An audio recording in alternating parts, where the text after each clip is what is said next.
Welcome to Radha channel. ನೋಡಿ friends, ನಾನಿವತ್ತು ನೋಡಿ ಈಗೆಲ್ಲ ಇನ್ನು ಮಾವಿನಕಾಯಿ ಸೀಸನ್ ಅಲ್ಲ, ಈಗ ಉಪ್ಪಿನಕಾಯಿ ಸೀಸನ್ಗೆಲ್ಲ ಮಾವಿನಕಾಯಿ ಈಗ ಎಂತ ಮಾಡ್ಕೊಂಡ್ರು ನಮ್ಗೆ ಬಾಯಿಗೆ ತುಂಬ ರುಚಿ ಆಗುತ್ತೆ ಫ್ರೆಂಡ್ಸ್. ಹಾಗೆ ಮಾವಿನಕಾಯಿ ಮತ್ತೆ ಎರಡು ಇಲ್ಲಿ ನಮ್ಮಲ್ಲಿ ಆದದ್ದು ಕಾಯಿ ಟೊಮೆಟೊ ಇದೆರಡು ಹಾಕಿ ಒಂದು ರೈಸ್ ಮಾಡ್ತೇನೆ ಫ್ರೆಂಡ್ಸ್. ಲಂಚ್ ಬಾಕ್ಸ್ಗೆಲ್ಲ ಒಂದು ನಿಮಿಷ ಮಾಡ್ಕೊಂಡು ಹೋಗ್ಬೋದು ಫ್ರೆಂಡ್ಸ್. ಇದನ್ನು ರುಚಿ ಸಹ ಆಗಿರ್ತದೆ. ಇದನ್ನೀಗ ಫಸ್ಟ್ ಇದು ನೋಡಿ ಮಾವಿನಕಾಯಿ ತುರ್ಕೊತಾ ಇದ್ದೆ.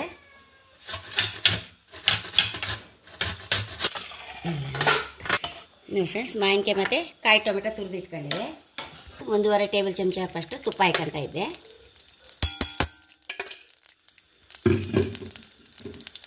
ಉದ್ದಿನಬೇಳೆ, ಕಡಲೆಬೇಳೆ, ಸಾಸಿವೆ,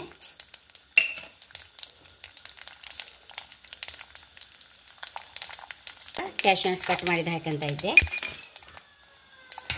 ಸ್ವಲ್ಪ ಬೇವಿನ ಎಲೆ, 2 ಹಸಿಮೆಣಸು ಹಾಕಂತ ಇದ್ದೆ.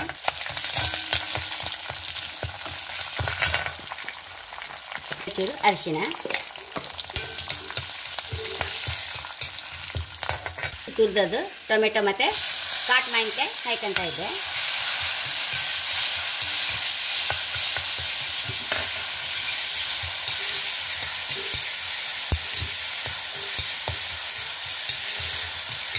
ರುಚಿ ತಕ್ಕಷ್ಟು ಉಪ್ಪು ಹಾಕಂತ ಇದ್ದೆ. ಒಂದು ಬೌಲು ಬಲು ಮಾಡಿ ಇಟ್ಕೊಂಡಿದ್ದೆ ಅನ್ನ, ಅದನ್ನು ಹಾಕಂತ ಇದ್ದೆ.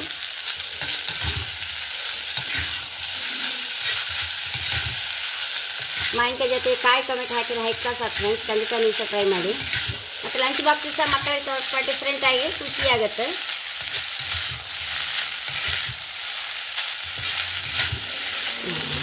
ಲಂಚ್ ಬಾಕ್ಸ್ ಸಹ ದಿಢೀರ್ನೇ ಮಾಡ್ಕೊಳ್ಬೋದು ಫ್ರೆಂಡ್ಸ್. ಹಾಗೆ ಮಕ್ಕಳಿಗೆ ಸಹ ತುಂಬ ಇಷ್ಟ ಆಗ್ತಿದ್ದು. ಕೊತ್ತಂಬರಿ ಸೊಪ್ಪು ಹಾಕಂತ ಇದ್ದೆ. ಒಂದು 5 ನಿಮಿಷ ರೆಡಿಯಾಗಿ ಆಯಿತು. ಮಾವಿನಕಾಯಿದು ಫ್ರೆಶ್ ಬರೋದಲ್ಲ, ಈಗ ಒಳ್ಳೆ ಪರಿಮಳ ಇರ್ತದೆ, ಅದು ಮಿಡಿ ಪರಿಮಳ. ಈಗ ಬೌಲಿಗೆ ಟ್ರಾನ್ಸ್ಫರ್ ಮಾಡ್ಕೊಂಬಂದ್ರೆ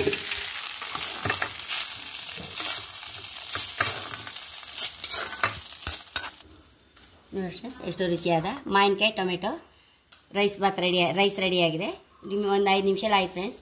ಹಾಗೆ ನನ್ನ ಚಾನಲ್ ಇಷ್ಟ ಸಬ್ಸ್ಕ್ರೈಬ್ ಮಾಡಿ, ಲೈಕ್ ಮಾಡಿ, ಕಾಮೆಂಟ್ ಮಾಡೋದಂತ ಮರಲೇಬೇಡಿ. Thank you.